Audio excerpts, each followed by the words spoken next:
The gravel bit into my palms when I fell. I felt each sharp stone press into my skin like little accusations. And somewhere behind me, I heard the front door close. Not slam. Just close. Soft. Final. Like a book being shut on a chapter nobody wanted to read anymore. That I was 68 years old. And my niece had just told me I could not stay at her house. That the words were still ringing in my ears, bouncing around my skull like loose change. Sorry, Aunt Ruth. Mark and I just need our space. She said it while standing on her own welcome mat, wearing a sweater I bought her for Christmas 3 years ago. The sweater was cashmere. I had saved for 6 months to buy it. She didn't remember. She never remembered. I pushed myself up from the gravel driveway and brushed the dirt off my knees. My suitcase had tipped over when I fell, and one of the wheels had snapped clean off.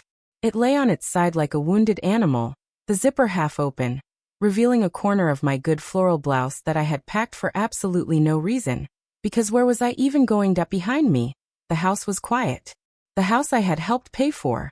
The house I had cleaned, painted, and furnished with my own hands and my own money. The house that used to have a guest room with my name on it, until Mark decided that guest rooms were for people who contributed to the mortgage. Mark, Chloe's fiance, the man who had looked at me over his phone screen and said, "Old people are a burden, Chloe. We talked about this. Boundaries." Boundaries. That I dragged my broken suitcase across the driveway, feeling every single eye on the street burning into my back. Mrs. Patterson from across the street was watering her hydrangeas, and she stopped to stare. Mr. Chun from next door was loading groceries into his trunk, and he stopped too. Nobody said anything. Nobody offered to help. That's the thing about suburbs. Everyone watches. Nobody interferes. I made it to the sidewalk before my legs gave out. I sat down on the curb, right there in the middle of a quiet cul-de-sac in a neighborhood that cost more per square foot than I had made in my last year at the dry cleaner. I sat there with my hands bleeding and my suitcase broken and my heart doing something strange in my chest, something that felt like a heart attack but was probably just the sound of 68 years of giving finally catching up to me. Let me tell you about those 68 years. I was born in 1958, in a small town in West Virginia that didn't even have a stoplight. My father was a coal miner with a temper. My mother was a waitress who cried in the bathroom between shifts. My sister, Diane, was 4 years older than me, and she ran away the first chance she got, which was when she was 16 and pregnant with Chloe. I stayed because someone had to. I stayed because my mother couldn't stop shaking long enough to hold a job. I stayed because my father couldn't stop drinking long enough to hold a thought. I stayed because staying was what I knew, and leaving felt like failure. At 19, I joined the army. I didn't join because I was brave. I joined because I needed 3 meals a day and a reason to get out of bed. The recruiter looked at my high school transcript, my family history and my desperate eyes, and he said, "You'll do." I did that. I served 8 years. 2 tours. I drove supply trucks through roads that were littered with bombs. I held the hands of dying soldiers and lied to them about their wives and mothers, and kids who were waiting at home. I earned a Purple Heart that I never told anyone about, because the shrapnel that hit me was nothing compared to what happened to the men next to me. When I got out, I had a pension, a scar on my left shoulder, and absolutely no idea what to do with myself. I worked at a dry cleaner for 23 years. I learned the difference between polyester and silk, between a stain that could be removed and a stain that meant the garment was ruined. I learned that people will pay good money to have their clothes pressed, but they will never, ever learn your name. I was the lady or the cleaner, or on good days, that nice older woman. I never married. I never had children. I thought I had time. Then time ran out. When my sister Diane died in 2015, I took Chloe in.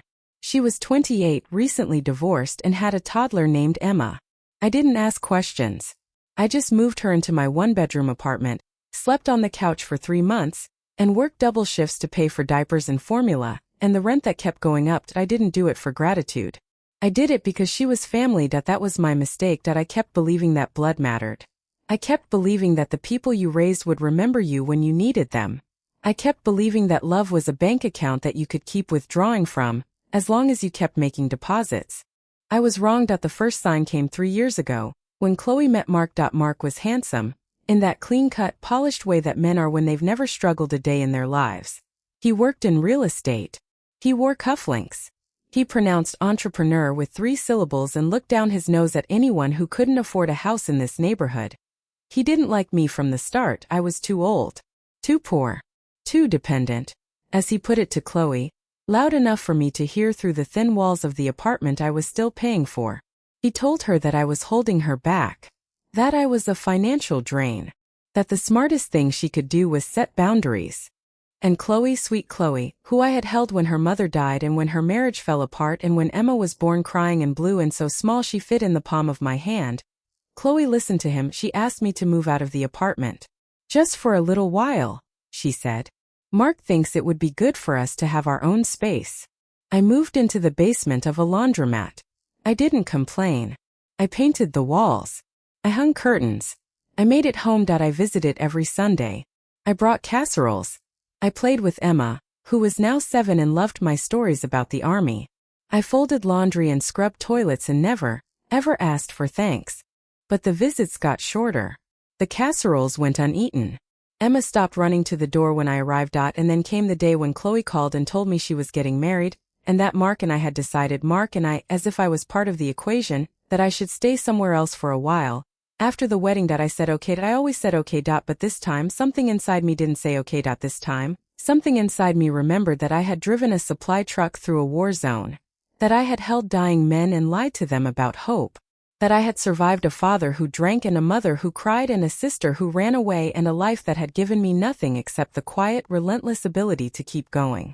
And that night, sitting alone in my basement apartment with the sound of washing machines spinning overhead, I took out a piece of paper and wrote something. Not a letter, not a journal entry. A blueprint. I didn't know what I was designing. I didn't know if it would ever amount to anything. But I knew I needed to build something. Something that belonged to me.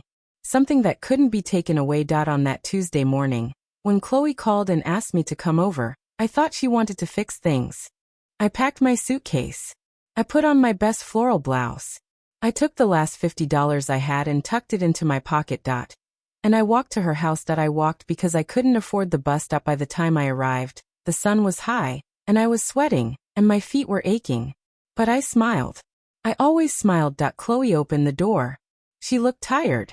Stressed. Her eyes flickered to my suitcase, and I saw something pass across her face. Not guilt, not pity. Just inconvenienced. Aunt Ruth, she said. I told you about this. About what? She stepped aside, and Mark appeared behind her. He was already in his business suit, even though it was a Tuesday and he didn't have work until noon. He smiled at me like a man who had already decided I was a problem to be solved. Chloe and I talked, he said. And we think it's best if you find somewhere else to stay. I blinked. But I don't have anywhere else. That's not our concern, he said. Chloe looked at him, then at me. I could see her warring with herself. I could see the version of her that remembered my apartment, my casseroles, my sleepless nights with her crying baby. I could see that version dying, slowly and painfully, as Mark kept talking. Old people are a burden, Chloe. We talked about this. Boundaries. Chloe nodded. Sorry, Aunt Ruth. Mark and I just need our space. That was it. No argument. No compromise. Just a sorry and a sweater, and a front door that closed behind me while I was still standing there with my broken suitcase. And my last $50. I walked to the curb. I sat down. I bled. And then I did something I hadn't done since the war. I cried. I cried for my mother, who never hugged me enough. I cried for my father, who never loved me enough. I cried for my sister, who never stayed long enough. I cried for Emma, who would grow up in a house where boundaries meant shutting people out. And I cried for myself, for the little girl who had once believed that if she was good enough, quiet enough, useful enough, someone would finally stay. But no one stayed. That was the truth. No one ever stayed. I sat on that curb for an hour. Maybe 2. I don't know. Time stopped mattering. At some point, I stood up. I picked up my broken suitcase. I dragged it sideways down the sidewalk, past Mrs. Patterson, past Mr. Chun, past every single house on that quiet street where people live their comfortable, uncomplicated lives. I found a bus stop. I sat down on the bench. I opened my suitcase and took out my phone. I had 3 contacts in my speed dial. One was Chloe. I deleted her. One was my old neighbor, Mabel, who had died 2 years ago. I deleted her too. The last was a number I hadn't called in 20 years. Captain Alice Webb, my commanding officer. The woman who had taught me everything I knew about survival. The woman who had once told me, after I came back from my second tour, Ruth, the world is going to try to break you. But you're not a broken thing. You're a thing that's been waiting to be forged. I stared at that number for a long time. Then I press called. It rang once, twice, 3 times, and then Alice picked up. Who is this? Her voice was rough like sandpaper and cigarette smoke, but it was also familiar. It was the voice of someone who had seen the worst and refused to blink. It's Ruth, I said. Ruth Carter. A pause. A long terrible pause. Then she laughed. Not a kind laugh. A knowing one. Damn girl, she said. You sound like you've been through a war. I sat there in that bus shelter, with the afternoon sun beating down on my shoulders and the taste of gravel still in my mouth. And I said the truth. I told her. I just didn't know I was still fighting. She was silent for a moment. Then she said, Where are you? I told her. She said, Get on the next bus to Roanoke. Why? I have something to show you. She didn't wait for my answer. She hung up. I sat there for another minute. Then I stood up. I dragged my suitcase to the ticket counter. I handed over my last $50. The bus left at 6 o'clock. I had 4 hours to wait. 4 hours to think about everything I'd lost. Everything I'd given. Everything that had been taken from me. 4 hours to decide if I was going to keep being a burden, or become something else entirely. The bus arrived at 5:45. I climbed aboard, found a seat in the back, and stared out the window. As the bus pulled away, I watched Chloe's neighborhood shrink in the distance. I watched the houses get smaller, then disappear. And I made a promise to myself I would never, ever come back here. Not as the woman I was. But as someone else. Someone stronger, someone sharper, someone who had finally learned that the only person you can count on is yourself. The bus hummed beneath me. The road stretched ahead. And in my pocket, I touched the compass I always carried. A cheap brass compass my father had given me before he died. The only good thing he ever gave me. It was broken. The needle spun in every direction, never pointing true. But that didn't matter. I would fix it. I would fix everything. By the time Alice saw me again, I would be a different woman. And Chloe, Mark, everyone who had ever looked at me like I was a problem to be solved, they would see me differently too. But they wouldn't be able to stop me. Because I was already gone. And the old Ruth, the Ruth who said okay, who smiled, who begged for scraps of love, she was dying. In her place, something new was being forged. Something that had been waiting, patient and cold, for 68 years. Something that was about to wake up. And when it did, no one would ever call me a burden again. The bus smelled like old coffee and regret. I sat in the back row, wedged between a man who hadn't showered in days and a woman who kept talking to herself about Jesus. The upholstery was torn. The window was cracked. And somewhere beneath my feet, the engine made a sound like a dying animal. I didn't care. I had nothing left to lose. And that made me the freest person on that bus. I stared out the window for the first 6 hours. The landscape changed from suburbs to farmland to mountains. The sun dipped behind the ridges, and the sky turned the color of a bruise. I watched it all go by without really seeing it. My mind was still back on that porch, replaying the scene in an endless loop. Old people are a burden.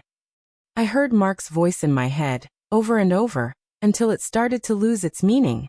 That's what repetition does. It takes a wound and turns it into noise. But the noise didn't stop hurting. The woman next to me stopped muttering long enough to ask if I was okay. I looked at her, a thin, gray-haired woman with cracked glasses and a floral dress that had seen better days, and I almost told her the truth. Instead, I said, I'm going to see an old friend. She nodded like she understood. That's good, she said. Friends are important. I wanted to laugh. I wanted to cry. I did neither. Instead, I pulled out my phone and looked at the last text Chloe sent me. It was from 3 weeks ago and it said, Can you come over Tuesday? We need to talk. I didn't respond. I just showed up. And I got what I deserved. No. That wasn't right. I got what I allowed. I spent the rest of the bus ride thinking about that word. Allowed. For 68 years I had allowed people to take from me. My father took my childhood. My mother took my peace. My sister took my money. Chloe took my home. And Mark took the last scrap of dignity I had left. I was done allowing things that I fell asleep somewhere around midnight. When I woke up, the bus was pulling into the Roanoke station. The sky was gray and wet, and the rain was coming down in sheets. I grabbed my suitcase, still broken, still dragging, and stepped off the bus. The station was small and empty. A single fluorescent light flickered overhead. A homeless man slept on a bench. A vending machine hummed quietly in the corner. And there, leaning against a pillar with her arms crossed, was Alice Webb. She looked exactly the same as she had 20 years ago. Same silver crew cut. Same sharp gray eyes. Same posture that said she could kill you with her bare hands if she had to. She was 74 now, but she moved like she was 40. She took one look at me and said, "You look like hell." "Good to see you too," I said as she grabbed my suitcase and hauled it toward the exit like it weighed nothing. "I got you a room at the motel down the street. You can sleep for a few hours, and then I'll show you what I called you about." "I don't need sleep," I said as she stopped and turned to look at me. Really look at me. Her eyes moved over my face, my hands, my broken suitcase. She saw everything. The dried blood on my palms. The dirt on my knees. The exhaustion in my eyes. "What happened to you?" she asked. "Life happened." I said that. She stared at me for a long moment. Then she nodded, slow and deliberate. "Come on," she said. "I'll make coffee." She drove me to a tiny diner on the edge of town. The place was empty except for a cook who looked like he hadn't slept in a week and a waitress who called everyone Han. We sat in a booth by the window. The rain streaked the glass, blurring the streetlights into watery smears. Alice ordered 2 black coffees and a plate of toast. Then she folded her hands on the table and waited. I told her everything, not the sanitized version. Not the version I told myself to feel better. The real version. The ugly one. I told her about the dry cleaner closing. About the savings account that disappeared with one medical scare. About signing over my house to Chloe, because I thought it would make her love me. I told her about the basement apartment. About the Sunday visits that got shorter and shorter. About the way Mark looked at me like I was expired milk. I told her about the porch. The gravel. The words. Old people are a burden. When I finished, I was shaking. Alice didn't say anything for a long moment. Then she said, "Do you know what I did when I got out of the army?" I shook my head. "I bought a farm," she said. "A tiny piece of land in the middle of nowhere. I thought I'd raise chickens and grow vegetables and live out my days in peace. But I got bored. Then I got lonely. Then I got angry." She reached across the table and took my hand. "Do you know what I did with that anger?" I shook my head again. "I started making things. Not for money. Just for me. I started taking old furniture and refinishing it. Started carving wood. Started sewing. I didn't know what I was doing, but I kept doing it. And after a while I realized I was good at it. Not just good. Great." She let go of my hand and leaned back. "A few years ago I had an idea.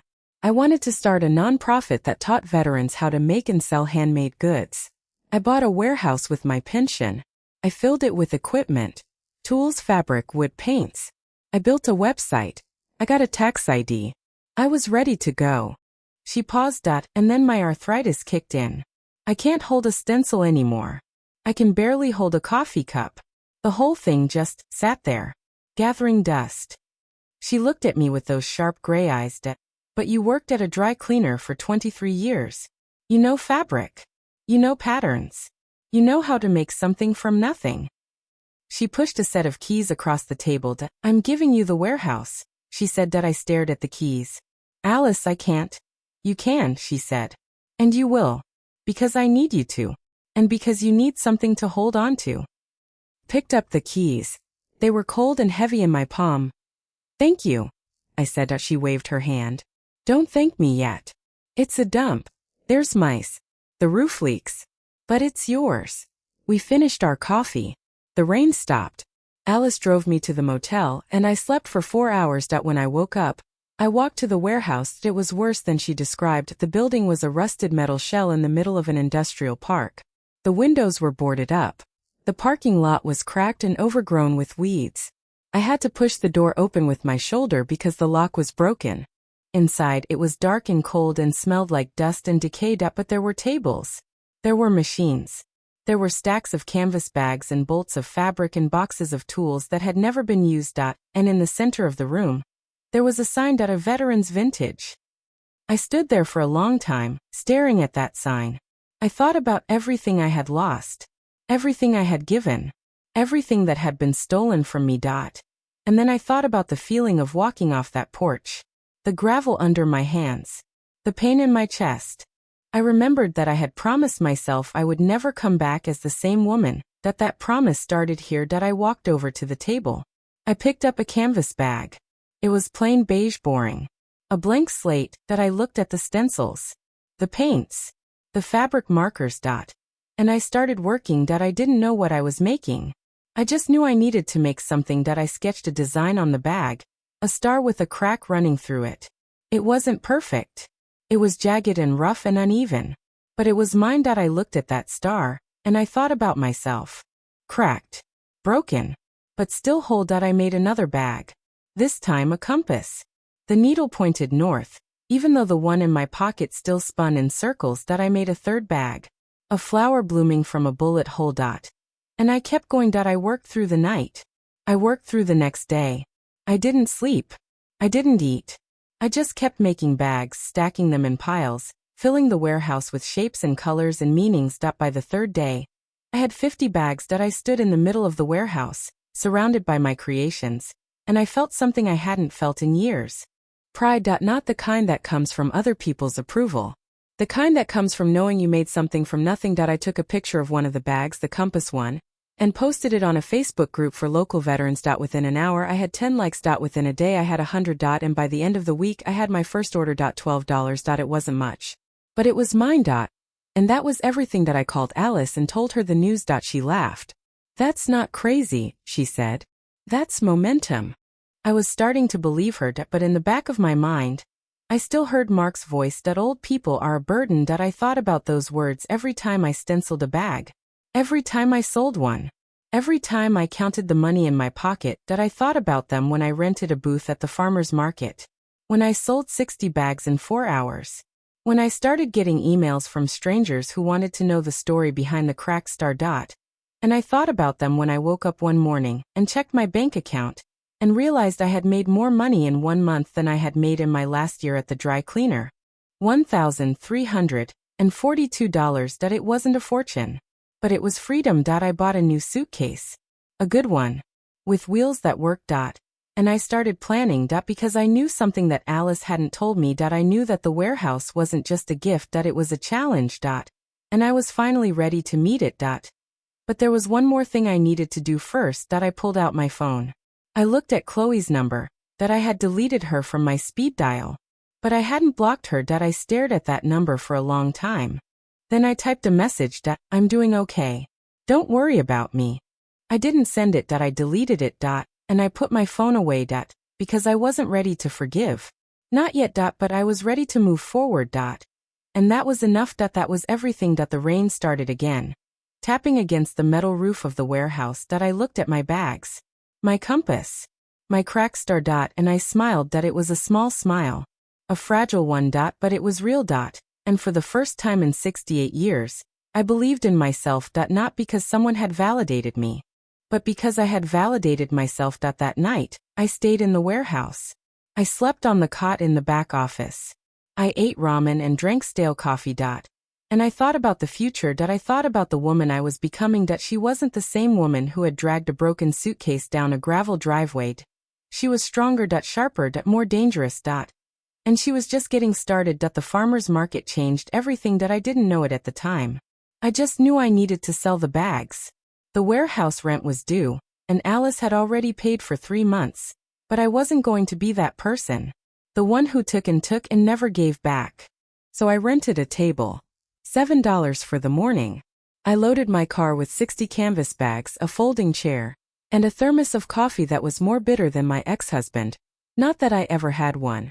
I'd never been married. Never even came close. The market was in a parking lot behind the Roanoke Library. There were maybe 30 vendors. A woman selling honey. A man with homemade candles.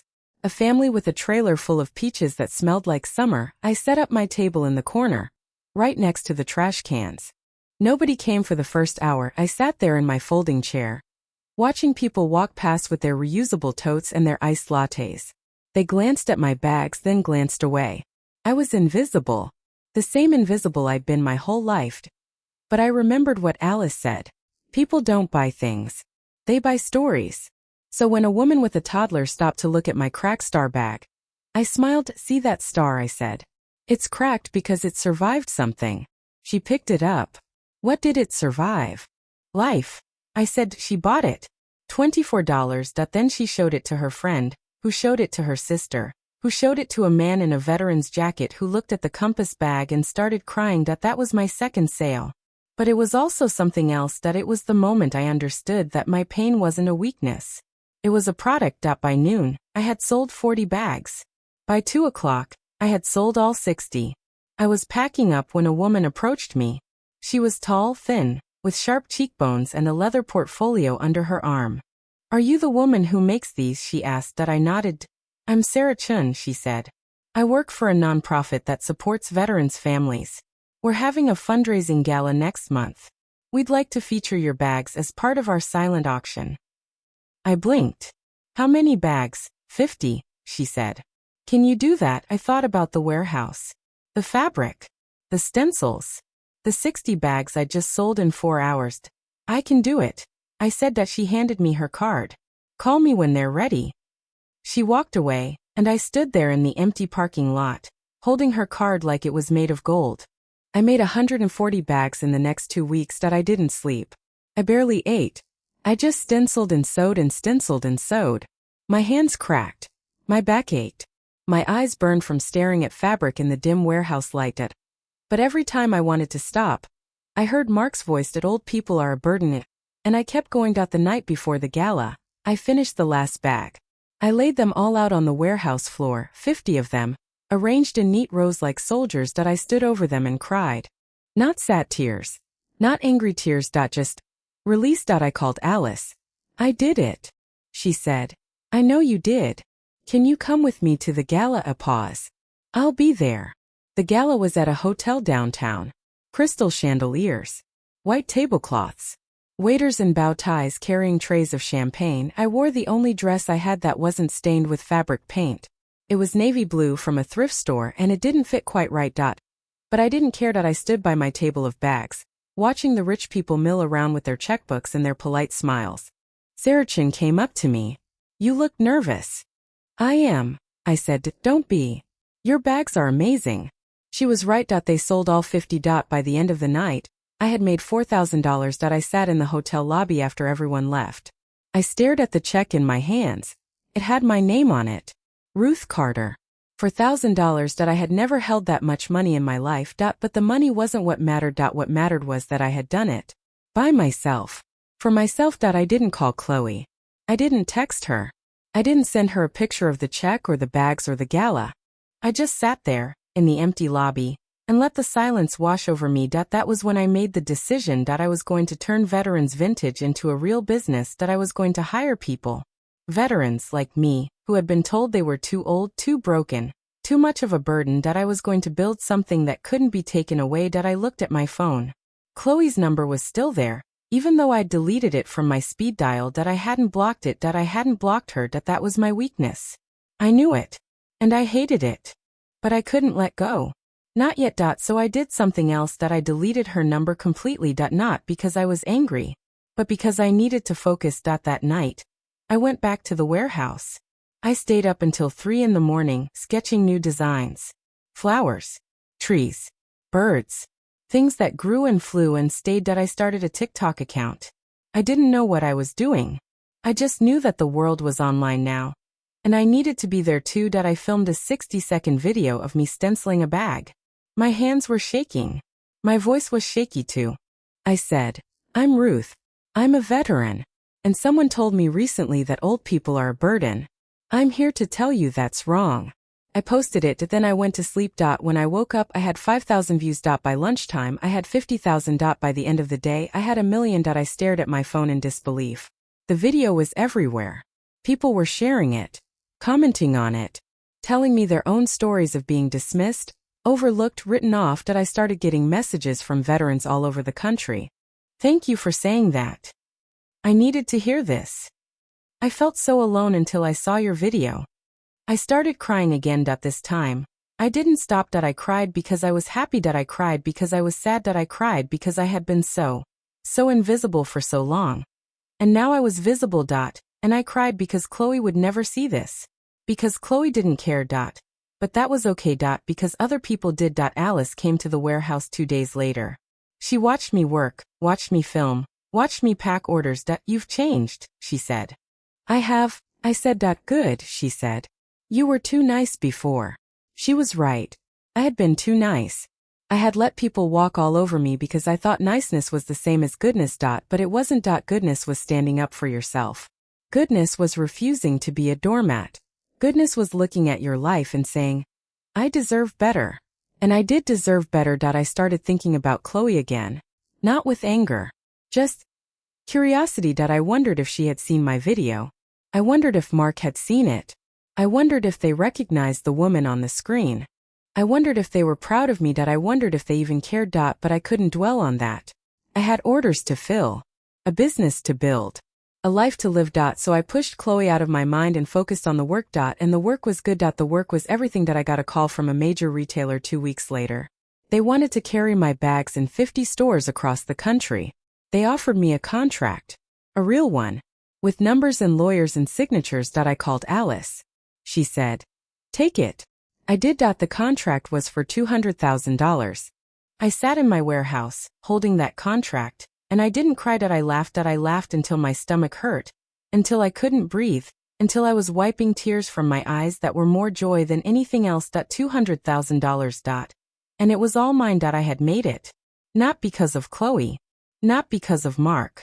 Not because of anyone. Because of me. I looked at the sign on the wall. Veterans Vintage. I looked at the bags I had made, the orders I had filled, the empire I was building. And I remembered the porch. The gravel. The broken suitcase. I thought about who I was then and who I was now. And I smiled. Because the woman who had dragged herself off that porch was gone. And in her place was someone who had found her power. Not in revenge. Not in anger. Just in creation. That was enough. That was more than enough. I set the contract down. I walked to the warehouse door. I opened it and I looked out at the street, at the cars passing, at the people living their lives. And I knew I was one of them now. I was living my life. And it was a good one. I locked the door and went back to work. There were bags to make. There was always work to do. But for the first time in a long time I was happy to do it because the work was mine. And no one could take that away from me. The contract changed everything. $200,000 sat in my business account, and I stared at the number every morning like it might disappear. I still didn't trust it. I still half expected someone to call and say there'd been a mistake, that I was still just a retired dry cleaner with a broken suitcase and a cracked star. But the calls never came. The orders did. I hired 3 veterans in the first month. A man named Danny who'd lost his leg in Afghanistan. A woman named Maria who'd been a medic and couldn't hold a scalpel anymore, but could sew a straight line better than anyone I'd ever met. And a kid named James, barely 25, who'd been discharged with PTSD and couldn't hold down a job, but could paint designs so intricate they looked like photographs. I paid them more than minimum wage. I gave them flexible hours. I told them they could take breaks whenever they needed, cry whenever they needed, leave whenever they needed. Because I knew what it was like to need the warehouse filled with life. Machines humming. Voices laughing. Fabric rustling. It wasn't just a business anymore. It was a community. And I was the matriarch. But in the quiet hours, when everyone had gone home and the machines were silent, I still thought about Chloe. I hated that I thought about her. I hated that I couldn't let go of a woman who had let go of me so easily. But the heart doesn't work on logic. It works on memory. I remembered the first time I held her. She was 6 hours old, pink and wrinkled, and my sister Diane was too exhausted to hold her. I took the baby from the nurse and looked into her eyes, and I promised her something. I promised her I would protect her. I didn't know what that meant then. I didn't know it would cost me everything. But I knew it now. And I still couldn't break that promise. Not entirely. The first time I heard from Chloe after the porch was a Thursday. I was in the warehouse, packing orders, when my phone buzzed. I looked at the screen and saw her name. She was still in my contacts. I hadn't blocked her. I deleted her from speed dial. but I couldn't bring myself to erase her completely. The message said, Aunt Ruth, I saw your video. I'm so proud of you. I stared at it for a long time. She was proud of me. Not sorry. Not guilty. Proud. As if she'd had anything to do with my success. I didn't respond. But I didn't block her either. That was my first mistake. The second mistake happened a week later. When she called. I answered. I shouldn't have. But I did. Hello. My voice was flat. Practiced. Ruth. It's Chloe. I know who it is. A pause. She was waiting for me to say something warm. Something forgiving. I didn't. I want to see you, she said. Can we meet? Just for coffee. I thought about it. I thought about the porch. The gravel. The broken suitcase. I thought about the woman I used to be. And I said yes. Because some part of me still wanted to believe we met at a diner halfway between her suburb and my warehouse. Neutral ground. She was already there when I arrived. Sitting in a booth by the window with a cup of coffee that hadn't been touched. She looked different. Thinner. Paler. Dark circles under her eyes that makeup couldn't hide. I slid into the booth across from her. I didn't hug her. I didn't touch her. She smiled, but it didn't reach her eyes. I've been watching your videos, she said. All of them. You're so inspiring. Thank you, I said. We saw you on the news. The local segment. Mark was. She stopped. What about Mark? She looked down at her coffee. Mark was surprised. Surprised that a burden could build a business. Her face flinched. He didn't mean that. He was just protective, nervous, controlling. She didn't answer. The waitress came. I ordered black coffee. Chloe ordered nothing. I want to tell you something, she said. And I want you to listen before you say anything. I waited. Mark and I are having problems, she said. Big problems. He's been different since the wedding. Distant. Critical. He doesn't want me to work. He doesn't want me to see my friends. He doesn't. She looked up at me. Her eyes were wet. He doesn't want me to see you. I put my coffee cup down. Why are you telling me this? Because I miss you, she said. I miss you so much it hurts. She reached across the table to take my hand. I pulled it back. She flinched. I watched her face crumple, and somewhere deep inside me, a part of me wanted to fix it. That was the old Ruth. The one who always cleaned up the mess, always smoothed things over, always made everyone feel better. But I wasn't that Ruth anymore. You made a choice, I said. You chose him. You stood on your front porch and you let him call me a burden, and you didn't defend me. Not once. I was afraid, she said, of him. Of everything. Losing him. Being alone. Starting over. She wiped her eyes. I was so stupid. I see that now. Being afraid isn't an excuse. She nodded. I know. I know. We sat in silence. The diner hummed around us. A man laughed at the counter. A waitress called out an order. I don't expect you to forgive me, Chloe said. I just wanted to tell you I'm sorry. You've said that. I mean it this time. I looked at her. I looked at her eyes, her hands, the way she sat. She was nervous. Anxious. She was waiting for me to rescue her. And I realized something. She wasn't here to apologize. She was here for help. What's really going on? I asked. She looked away. What do you mean? I mean, you didn't drive 45 minutes to tell me you're sorry. You could have called. You could have texted. You drove all this way because you need something. She was silent for a long moment. Then she said, Mark is leaving me. I waited. He found someone else. A younger woman. Someone who can have children. Her voice cracked. He says he wants a family. A real family. And she stopped. You what? She looked up at me, and I saw something I hadn't seen in years. Shame. I can't afford the house, she said. I can't afford anything. I gave up my job when Mark and I got married because he wanted me to be a stay-at-home wife. I don't have savings. I don't have credit. I don't have anything. Where's Emma? I asked Dada at school. She doesn't know yet. I don't know how to tell her. So you came to me. You're my family, she said. That I leaned back. I thought about that word. Family. What it meant. What it had cost me. You had a family, I said. You threw it away. I made a mistake. A mistake is burning dinner. A mistake is forgetting a birthday. You didn't just make a mistake, Chloe. You made a choice. Every single day. You chose him over me. You let him talk to me like I was garbage. You watched me fall on your driveway, and you closed the door. She was crying now, silent tears streaming down her cheeks. I know, she said. I know what I did. I hate myself for it. Good, I said. You should. I stood up. I put some money on the table for the coffee. I'm not going to save you, I said. I'm not going to give you money. I'm not going to offer you a place to stay. You're going to have to figure this out on your own. She reached for my hand again.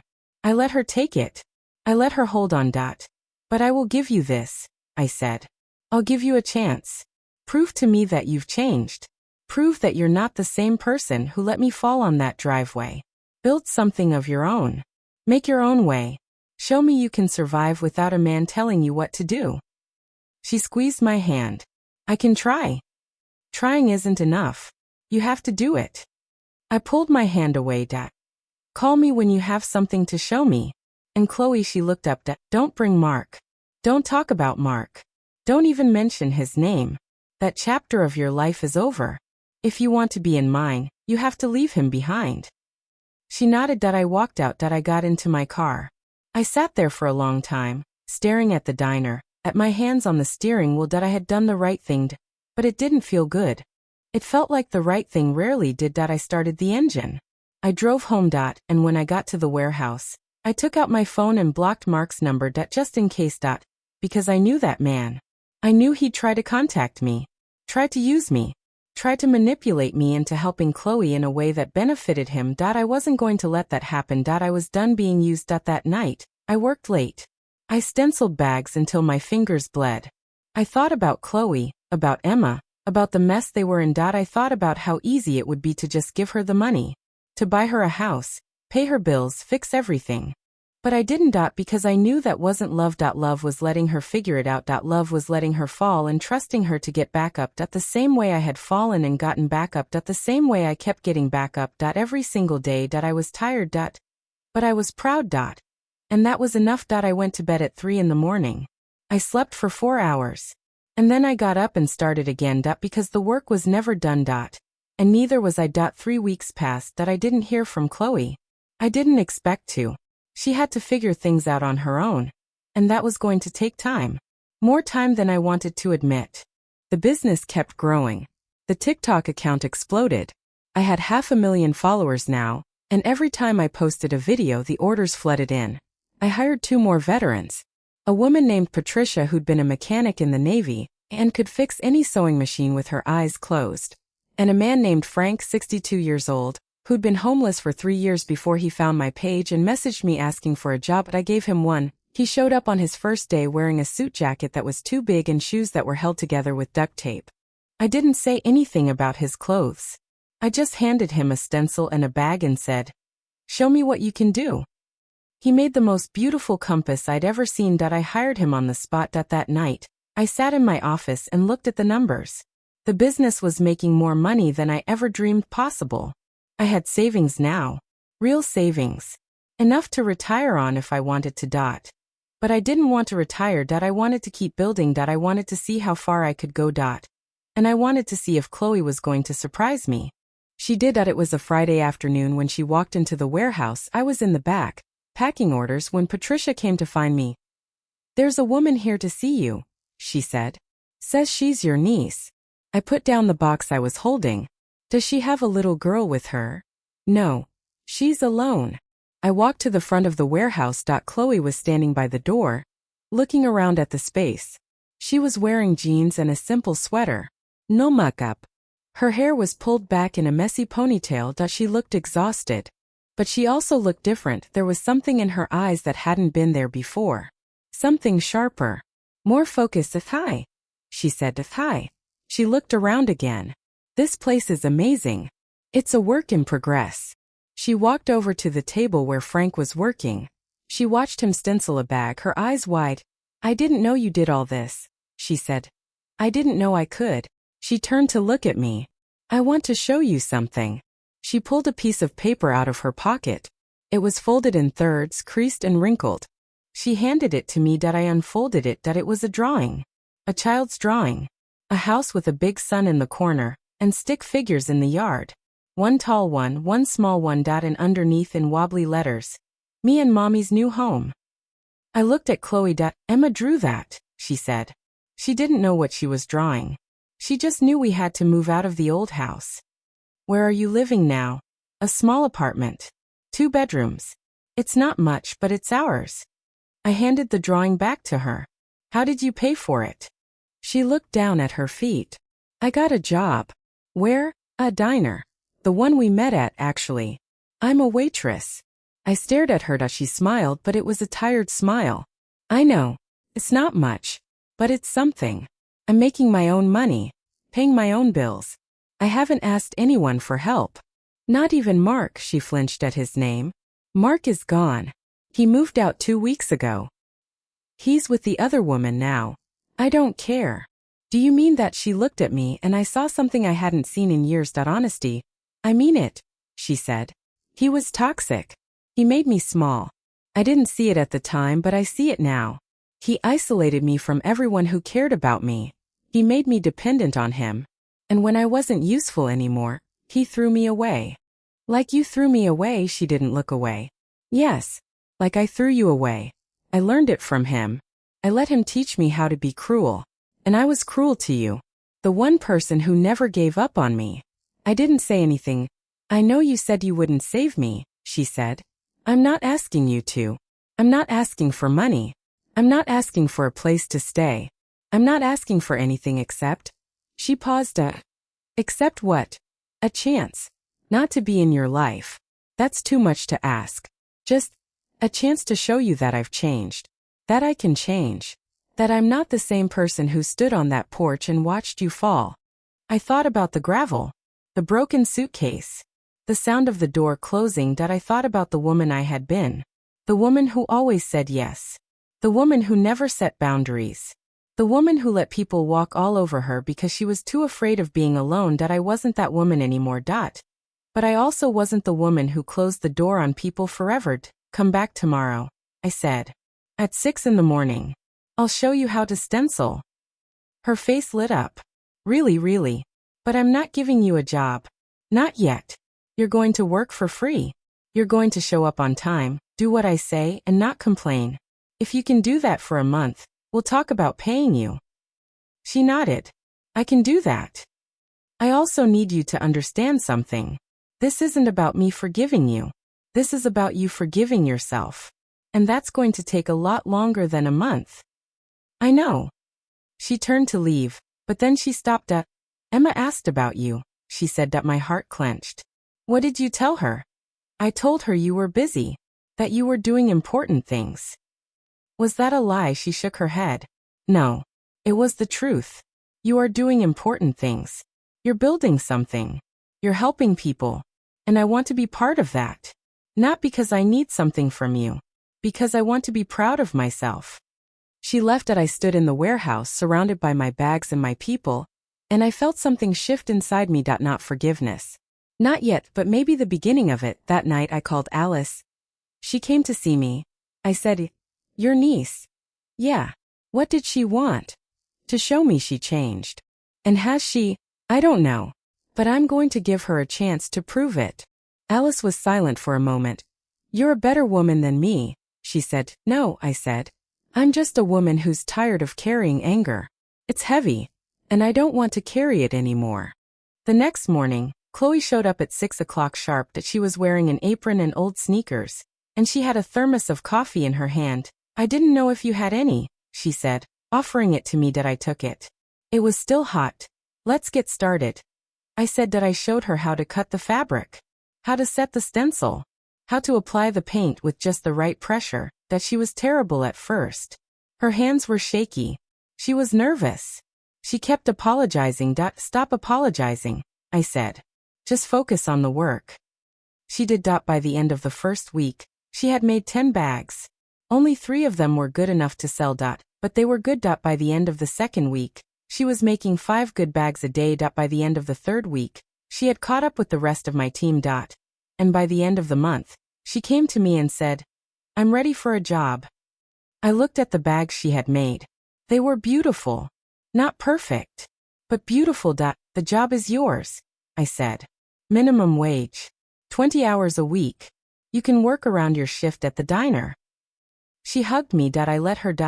But I didn't hug her back. Not because I was angry. Because I wasn't ready. And that was okay. I told myself I would get there. Eventually. But not today. Chloe showed up every day for 6 weeks. She never complained. She never asked for special treatment. She just worked. Quietly, steadily, like she was making up for every year she'd spent not paying attention. I watched her. I couldn't help it. Every time she bent over a stencil, every time she adjusted the pressure on the paintbrush, every time she stepped back to examine her work, I was watching. Old habits die hard. But I wasn't watching for the same reasons I used to. Before the porch, I watched Chloe because I wanted to protect her. I wanted to catch her before she fell. I wanted to smooth the path. Now I watched because I wanted to see if she was real. And she was. The change was slow, almost imperceptible. But it was there. The way she talked to the other workers. The way she showed up early and stayed late. The way she brought Emma to the warehouse on Saturdays and let the little girl watch her work. Emma was 7 now. She had Chloe's eyes and Mark's stubborn chin. But she had my smile. I noticed that the first time she looked up at me and grinned. Aunt Ruth, she said like she'd been saying it forever. I didn't correct her. I didn't say great aunt. I just said, hi sweetheart. She tugged on my sleeve. Can I watch you work? I looked at Chloe. Chloe nodded, so I gave Emma a piece of scrap fabric and a marker and let her draw whatever she wanted. She drew a star, a cracked one, and I looked at Chloe. She was crying. I didn't say anything. I just kept working. The business was booming. The TikTok account had hit 1 million followers. The orders were piling up faster than we could fill them. I had to hire 4 more veterans just to keep up with demand. And then I got the call. It was a Friday afternoon. I was in the warehouse packing boxes when my phone rang. The caller ID said unknown. I almost didn't answer. But something made me pick up. Hello. Is this Ruth Carter? It was a man's voice. Professional. Smooth. Yes. Who's this? My name is David Chun. I'm the CEO of Stitch & Company. We're a major retailer based in New York. I've been following your work for the past few months. I'm very impressed. I sat down. My legs were suddenly weak. Thank you. I said. I'll get straight to the point, he said. We want to carry your bags in all 200 of our stores. Nationwide.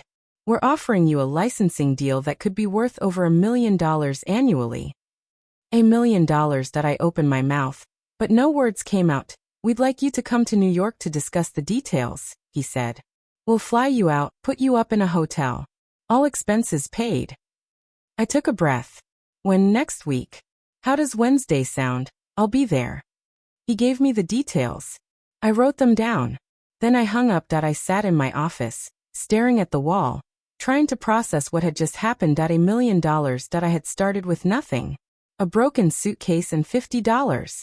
And now I was going to New York to sign $1 million deal. I didn't laugh. I didn't cry. I just sat there, feeling the weight of everything that had led to this moment. The porch. The gravel. The broken suitcase. The bus to Roanoke. The warehouse. Alice. The first sale. The farmer's market. The gala. The TikTok video that changed everything.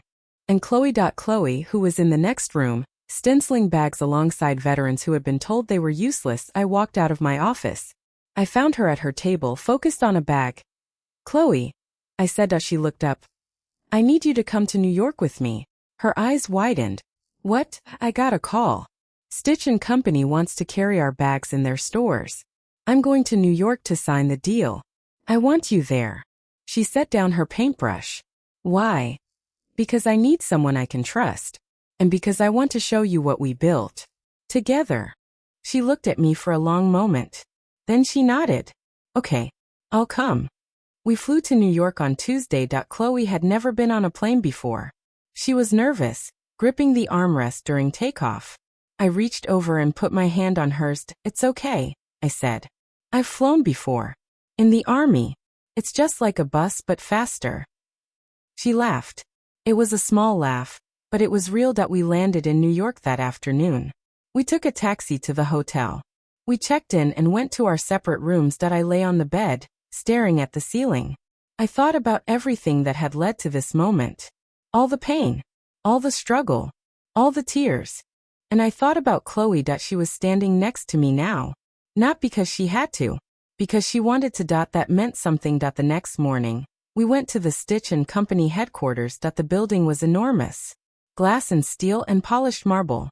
I felt small walking through the lobby. But I didn't feel invisible. I felt like I belonged. David Chen met us in the conference room. He was younger than I expected, maybe 40, with kind eyes and a firm handshake. "Ruth," he said. "It's an honor to meet you." "The honor is mine," I said. We sat down at the table.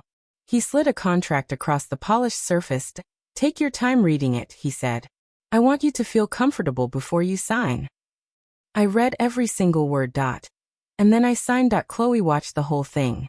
When I put down the pen, she reached over and squeezed my hand. I squeezed back. That night, we had dinner at a restaurant in Times Square. It was loud and bright and overwhelming. And I loved every second of it. I looked at Chloe across the table. She was eating pasta, her face relaxed, her eyes bright. "How do you feel?" she asked. "Like I'm dreaming," I said. "Like I'm going to wake up back at the bus station with a broken suitcase and no money." "You're not dreaming," she said. "This is real. You did this. We did this," I said. She shook her head. "No. You did this. I just watched. You showed up," I said. "That counts for something." She was quiet for a moment. "I owe you an apology," she said. "A real one. Not the one I gave you at the diner." I waited. "I was so caught up in my own life," she said. "In Mark. In being wanted. I didn't see what I was doing to you. I didn't see how much I was taking. How much I was hurting you." She put down her fork. "When you fell on that driveway, I wanted to come after you.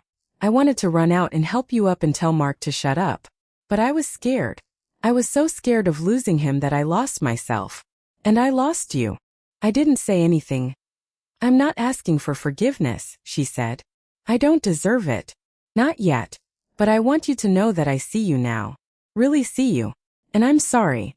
For everything." I looked at her for a long moment. I thought about all the years of giving. All the years of being taken for granted. All the years of being invisible. And I thought about how much she had changed in the past 2 months. "Thank you," I said, "for saying that." We finished our dinner. We walked back to the hotel through the bright, noisy streets. I took her hand as we walked. She didn't pull away. I woke up the next morning feeling like a different person. I had signed $1 million contract. I had a niece who was trying to be better. I had a business that was making a difference. And I had a broken compass in my pocket that I still hadn't fixed. I pulled it out. I looked at it. The needle spun in circles, never settling, never true. But that was okay. Because I knew where I was going. And nothing was going to stop me. I put the compass back in my pocket. And I smiled. The news hit the internet like a bomb. Veterans Vintage signs $1 million deal with Stitch and Company. I saw the headline on my phone while I was still in New York.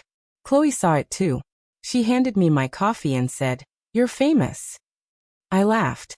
"I'm just a woman who makes bags." "You're a woman who made $1 million making bags," she said. "That's different." We flew home the next day. The warehouse was buzzing when we got back. Everyone was gathered around Patricia's phone, reading the article out loud. When I walked in, they all turned and stared at me. Then they applauded. I stood there, in the middle of my warehouse, surrounded by people who believed in me, and I cried. Not sad tears. Not angry tears. Just tears of pure, overwhelming gratitude. "Thank you," I said. "All of you. I couldn't have done this without you." Maria stepped forward. "You did the work, Ruth. We just showed up." "Showing up is half the battle," I said. "The other half is staying." We went back to work. There were orders to fill, bags to stencil, a business to run. But something had shifted. The pressure was gone. I wasn't fighting anymore. I wasn't surviving. I was living. And it felt good. A week later, I got another call. This time, it was from Chloe's phone. "Hello. It's Mark." My hand tightened around the phone. "What do you want?" "I want to talk to you." "About what?" "About Chloe. About everything. I want to apologize." I almost laughed. Apologize for what, calling me a burden, throwing me out of my own family, making my niece choose between me and you. There was a long pause. I was wrong, he said. About everything. I see that now. What do you want, Mark? Just to talk? Please. I thought about it. I thought about the man who had looked at me like I was garbage. The man who had taken everything from me and called it boundaries. I'll meet you, I said. But not alone. Chloe is coming with me. He hesitated. Okay. We met at the diner. The same one where Chloe and I had talked 3 months earlier. Mark was already there when we arrived. He looked different. Thinner. Unshaven. His suit was wrinkled, and his eyes were red. He stood up when we walked in. Ruth, he said. Chloe. Chloe didn't say anything. She just sat down. I sat across from him. You wanted to talk, I said. So talk. He looked at Chloe. I'm sorry, he said. For everything. For the way I treated you. For the way I treated your aunt. I was selfish. I was controlling. He trailed off. You were what Chloe said. I was scared, he said. Scared of not being enough. Scared of being replaced. Scared that you would realize you didn't need me. Because I didn't, Chloe said. I never needed you. I just wanted you. And you took that and twisted it into something ugly. He nodded. I know. I know what I did. And I know I can't take it back. But I wanted to say it. Out loud. In front of both of you. He looked at me. I'm sorry for what I said to you on that porch, he said. Old people are a burden. That was cruel. And it was wrong. You are not a burden. You are remarkable. I didn't see it then. But I see it now. I looked at him. I looked at his tired eyes, his trembling hands, his desperate face, and I felt nothing. Not anger. Not pity. Not forgiveness. Just nothing. I accept your apology, I said. But I don't forgive you. Not yet. Maybe not ever. He nodded. I understand. Do you also understand that you need to leave Chloe alone? She's building a new life. She doesn't need you in it. I know, he said. I'm not going to contact her. I'm moving to another state. I just wanted to say this before I left. He stood up. He looked at Chloe one last time. I'm sorry, he said. For everything. And then he walked out. Chloe watched him go. She didn't cry. She didn't say anything. She just reached across the table and took my hand. Thank you, she said. For what? For being here. For not leaving me. I almost did, I said. I almost gave up on you. But you didn't. No, I said. I didn't. We finished our coffee. We went back to the warehouse. And we kept working. The months passed. Veterans Vintage grew.